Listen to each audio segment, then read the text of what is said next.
Well, traditionally comics, I mean the 60s were full of horror, there's lots of horror comics, and late 70s was huge, but we grew up in the 80s, of which there was very few, until I think Marvel did the Clive Barker stuff in like the late 80s, and then, you know, the 90s, but there wasn't a lot of stuff when we were kids. I remember having to dig out old Dracula books and old, you know, the old Marvel Dracula, which was a really great horror comic, and stuff that you'd find, like, you know, the weird, like, Bruce Jones and Bernie Wrightson horror comics that were just terrifying. They did that story Jennifer, which is one of the most disturbing stories you'll ever read in your life. It was like, that stuff was hard to find when we were, I think all of us are probably in our 30s and 40s, but it was hard to find when we were kids. You had to like order it from somewhere and hide it into your bed so your parents didn't find it. So the influence wasn't, I think, as great as movies, which, you know, we all grew up in the 80s and 90s. Mom and dad were bringing home movies and had no idea what the hell they were giving you. You know, I mean, every kid I know probably has that story where you're like, hey, you know, Toxic Avenger, that's a kid's cartoon. Like, you know, 20 minutes in, there's a head crushing scene, which is, you know, horrible and gory, and actually it's just a watermelon wig on it, but you didn't know that. So, but I think that's because of when we grew up. And I think if we had all been maybe in our 50s and stuff, we'd probably be talking about, you know, the EC horror comics or something, the stuff that really blew our minds, but that shit was old by the time we were. Yeah.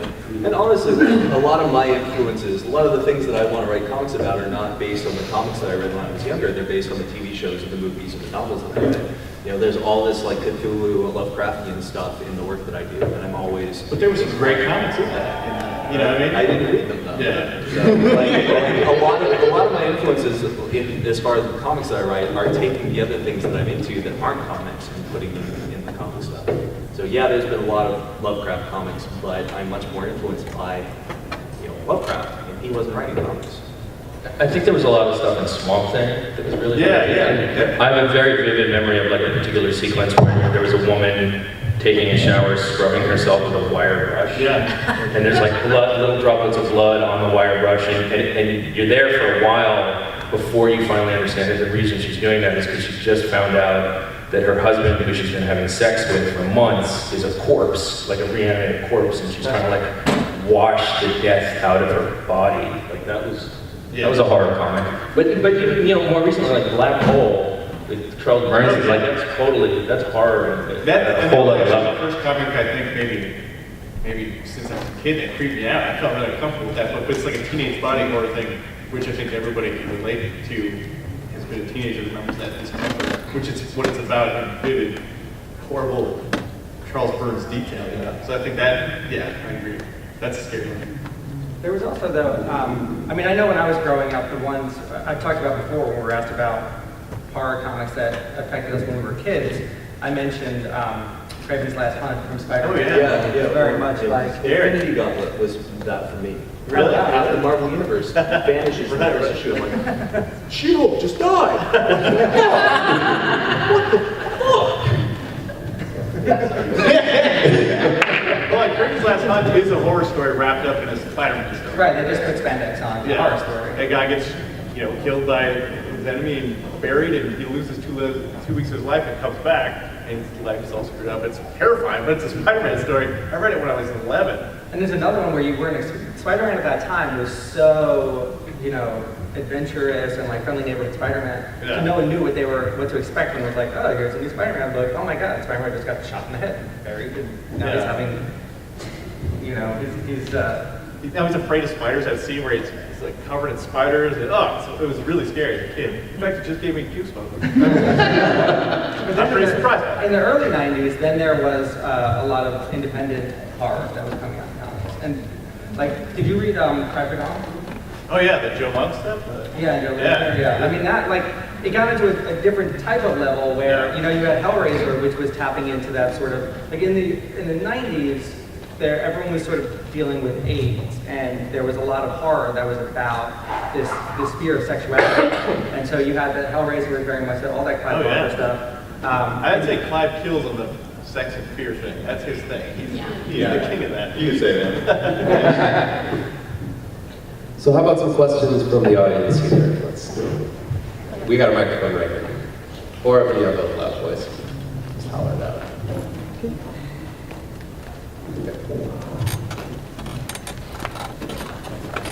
You're not gonna like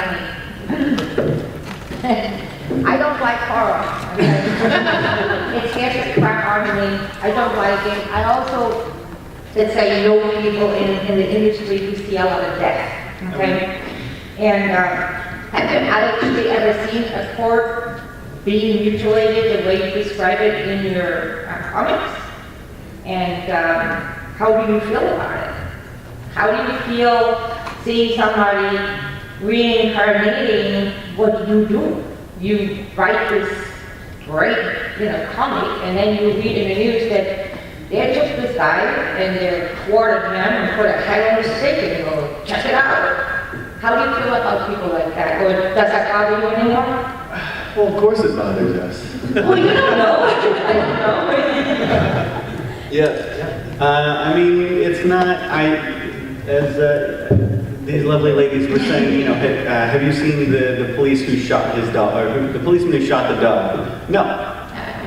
I seek out every heinous bit of cinema you can imagine. I saw a link to this video, policeman shoots dog. I said, fuck no, I'm not gonna watch that. What am I, nuts?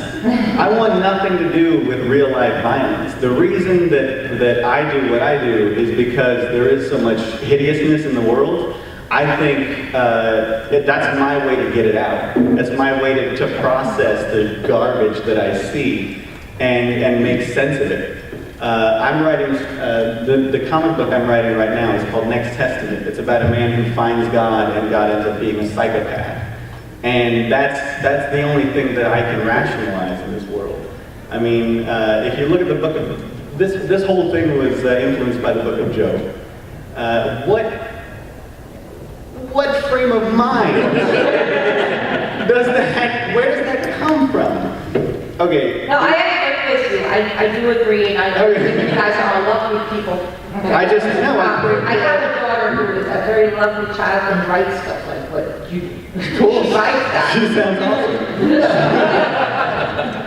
but there has to be a little bit of dark edge. Yeah. Or you could never put this on paper. That's, I mean, You know what I mean? that's so dark edge in sometimes, people, a little bit of a dark edge. Do you have a problem with it? Or, I mean... Well, I always think one of the funniest things about horror stuff is we have conventions. That's how popular genre is. We have conventions. You go to a horror convention, you're going to see the nicest people Oh, I know, my God. you ever, because they get all their creep out on their, in their entertainment. So, like, when I go there, you've got big mohawks, punk rock dudes, and girls dressed like the Saska twins, and they're lovely. They hold the door. It's like go to a sports game. You want to see some scary assholes. I'm from Germany. I'm from Germany.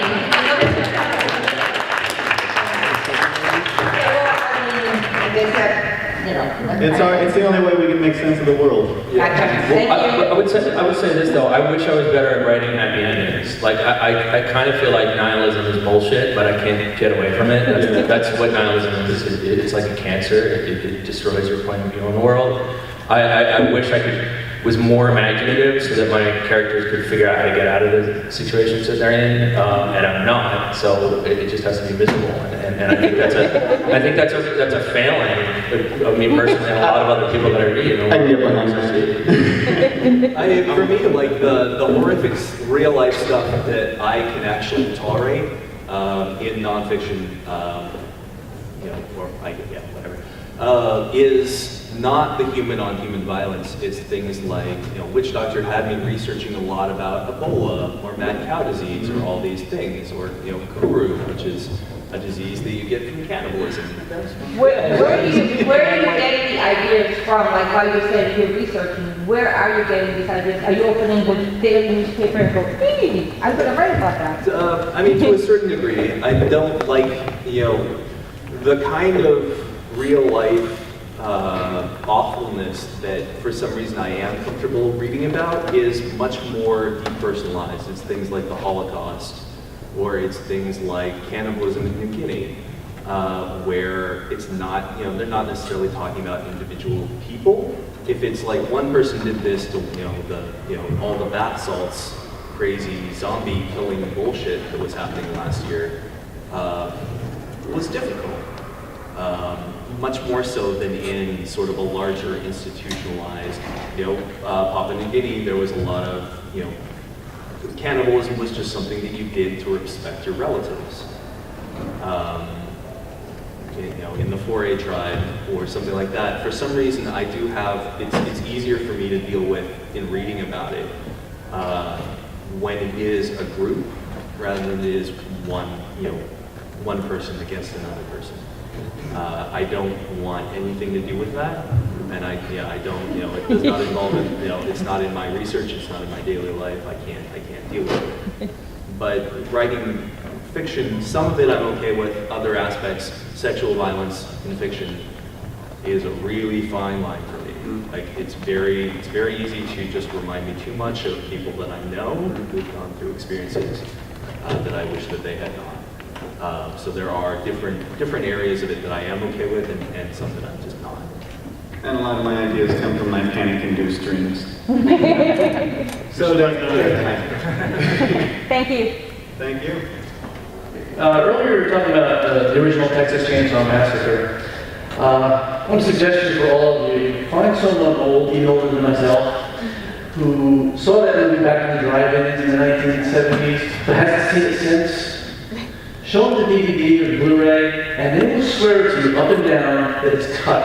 That the version they saw back then was uncut. It was much more in that version than what you see now on the Blu-rays. The Blu-rays are cut, the DVDs are cut. Because I think it goes to the power of horror. That they imagine more than what they really saw. There's no blood in that movie at all, really. None, but they imagined more than what they really saw. Well, when Phantom of the Opera, when the movie came out, people were fainting in the aisles. So it's very interesting how much more we adjust to this. And that movie is all about tension too. That story is all about the tension of like this thing that last 25 minutes of that movie is just screaming. It's just a girl screaming. It's so uncomfortable. It's so well done. And I like that movie a lot better than I like the sort of Martyrs, which I thought was just like, well, I get it, but gore and stuff kind of has a place and it doesn't always work, I think. But you're right. That's a great reason to invite people to remember. They thought this was much scarier, bloodier than they thought. Martyrs messed it up. I'm still afraid to watch it again. But definitely don't rent a Serbian film. That was. It's shot pretty though. It was shot pretty. It was lit nice and pretty. Yes. I was at a horror convention in Italy, and I was sitting next to this guy, a Serbian guy, and he said, "Oh, I built a baby in Serbian film." I was like, "Oh!" Wow, my reaction would have been so different. Like, do you still have it?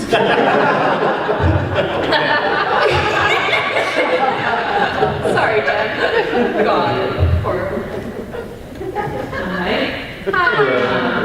My question is, you were talking about subgenres earlier, like buddy cop and comedy and stuff like that. So how do you incorporate a subgenre into horror? Because I'm writing something I'm developing to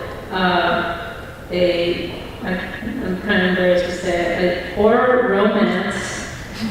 And Those are very popular here. the problem with that is hooking up, making it make sense. So taking in all the little plot details and just where they all connect and where they make sense. So how do you make it, make sense? Whatever you think is scary about romance, that's where you find the horror.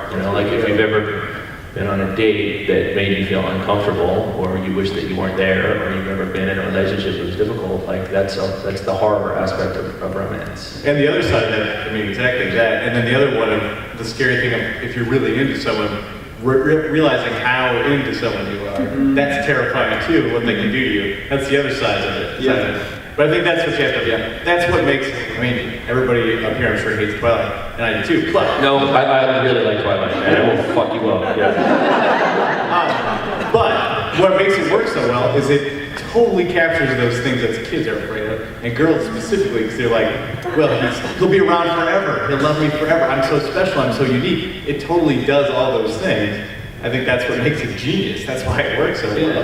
Yeah. And Mormons, but it's really well done.